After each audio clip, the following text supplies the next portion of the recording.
환영합니다, 여러분. 성경이나 고대 문헌을 읽으시다가 잠깐만, 이 엄격해 보이는 옷차림 규정들 대체 오늘날 나한테 어떻게 적용하라는 거지? 하고 고개를 갸우뚱해 보신 적 다들 한 번쯤은 있으시죠?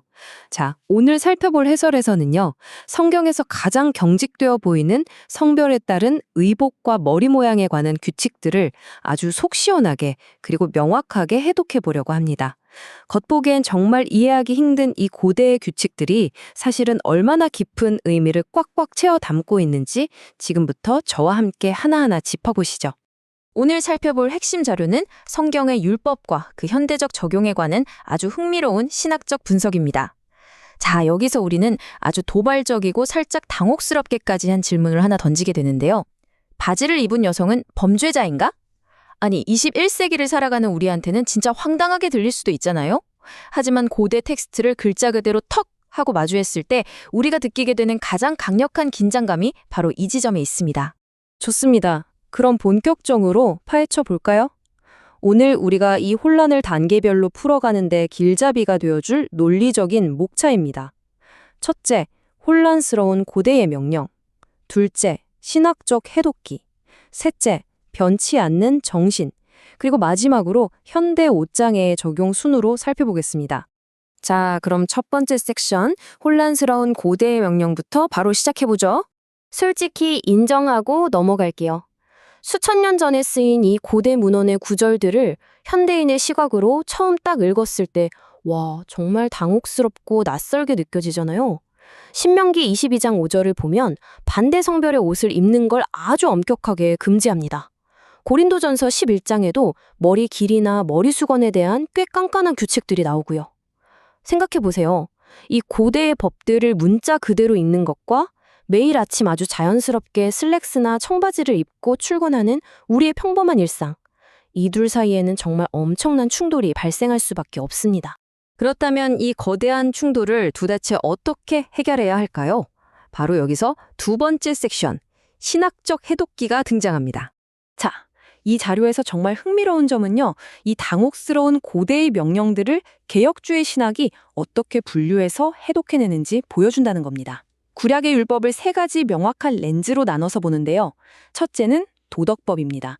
십계명처럼 하나님의 성품에 기초해서 시대를 초월해 지켜야 하는 것들이죠. 둘째는 의식법인데요. 제사나 정결 예식 같은 건데 이건 그리스도를 통해 이미 완성되었기 때문에 오늘날 우리가 문자적으로 지킬 필요는 없습니다. 그리고 셋째가 바로 시빈법입니다. 이건 고대 이스라엘이라는 특수한 신정 국가를 유지하기 위한 사회법이었거든요.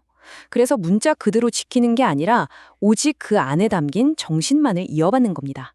여기서 우리가 절대 놓치지 말아야 할 핵심적인 포인트가 나옵니다. 성경에 나오는 저 의복과 머리 모양에 관한 규정들이 바로 방금 말씀드린 시민법과 의식법 범주에 쏙 들어간다는 사실이죠.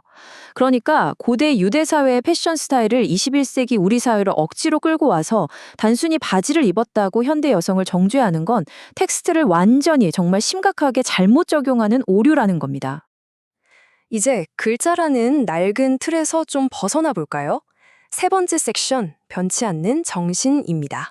이 부분은 하나님이 이런 규정들을 주셨던 진짜 의도가 무엇이었는지를 아주 훌륭하게 보여줍니다. 율법의 표면적인 옷감 너머에 흐르는 깊은 영적 동기라고 할 수 있죠. 첫째는 창조 질서의 보존입니다. 남성과 여성을 다르게 만드신 그 독특한 아름다움과 질서를 지키라는 거고요. 둘째는 이방 종교 의식과의 철저한 분리입니다. 당시 이방 종교들에서는 성별을 막 섞어서 입고 음란한 제사를 지내는 일이 흔했거든요. 그러니까 하나님의 백성들이 이런 성 정체성을 왜곡하는 타락한 문화에 휩쓸리지 않도록 딱 보호막을 쳐주신 겁니다. 그리고 세 번째가 바로 거룩함의 표시입니다. 여기서 말하는 거룩함이라는 게 단순히 너 이 옷 입어 저 옷은 안 돼 하는 꽉 막힌 드레스 코드가 절대 아닙니다. 세상의 방종한 문화와는 구별되어야 한다는 원리, 즉 겉으로 보이는 옷감 그 자체보다는 그 옷을 입는 내면의 진짜 동기가 무엇인지에 훨씬 더 초점을 맞추는 원리인 거죠.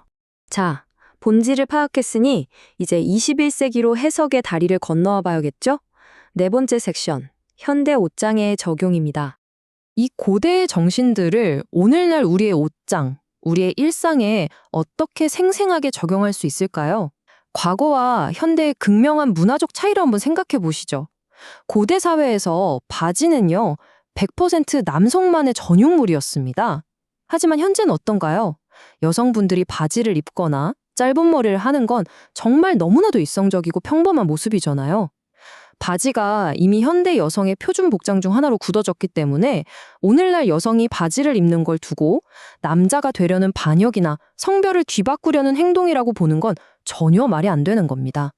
그렇다면 이 논의가 어떻게 발전하는지 함께 살펴보겠습니다. 자료에서 제시하는 은혜에 기반한 3가지 실천적 가이드인데요. 첫째, 방금 우리가 한 것처럼 그 시대의 문화적 맥락을 이해할 것. 둘째, 이게 제일 중요합니다. 내 마음의 동기를 스스로 점검할 것. 그리고 셋째, 단정함과 서로 덕을 세우는 것을 실천할 것입니다. 여기서 가장 주의 깊게 보셔야 할 부분, 바로 이겁니다. 진정한 의미에서 율법을 위반하는 건 어떤 천으로 만든 옷이냐, 어떤 패션 아이템이냐의 문제가 아닙니다. 우리가 진짜 피해야 할 위험은요, 하나님이 주신 정체성을 고의적으로 무너뜨리려 하거나 성별의 경계를 의도적으로 흐리게 만드는 바로 그 마음속의 반역과 왜곡이라는 사실입니다. 세 번째 가이드였던 단정함과 덕세우기도 완전 같은 맥락이에요. 머리 길이나 패션에 잣대를 대고 절대적인 규칙을 강요하기보다는 내가 속한 공동체의 분위기, 그리고 하나님 나라 백성으로서의 품위를 훨씬 더 우선시하라는 의미입니다. 예를 들어서 현대사회에서 남성이 머리를 길게 기른다 하더라도 그게 그냥 예술적 표현이거나 문화적 스타일일 뿐 공동체의 질서를 해치지 않는다면 전혀 문제될 게 없다는 아주 합리적인 설명이죠. 이제 학문적인 신학 이야기에서 살짝 내려와서 우리 마음속 깊은 곳을 한번 들여다보겠습니다. 청교도들이 남긴 아주 날카로우면서도 깊이 있는 통찰이 하나 있는데요. 옷은 그 사람의 마음을 담는 그릇이다. 정말 아름답고도 묵직한 표현 아닌가요? 청교도들이 제시한 이 아름다운 균형을 한번 요약해 보겠습니다. 우리는 고대 의복법의 그 답답하고 경직된 형식들로부터 완전히 해방된 외적 자유를 마음껏 누리고 있습니다. 하지만 동시에 그 자유를 내 멋대로 방종하는 데 쓰지 않고 하나님이 만드신 창조 질서를 존중하는 방식으로 내적 절제를 실천하는 거죠. 겉모습의 자유는 누리되 속마음으로는 그 원래의 창조를 경건하게 기리는 겁니다. 자, 오늘 해설을 마무리하면서 여러분께 아주 도발적이면서도 깊이 있는 질문을 하나 던지고 싶습니다. 이 신학적인 교훈을 우리 자신의 거울 앞에 한번 가져가 볼까요? 나의 겉모습은 창조 질서를 존중하고 있는가? 그리고 내가 속한 공동체는 이 부분에 대해 어떻게 느끼고 있는가? 시대가 바뀌면 옷차림도 변하기 마련이지만 정체성을 지켜내는 내면의 영적 전쟁터는 여전히 우리의 몫으로 남아 있습니다.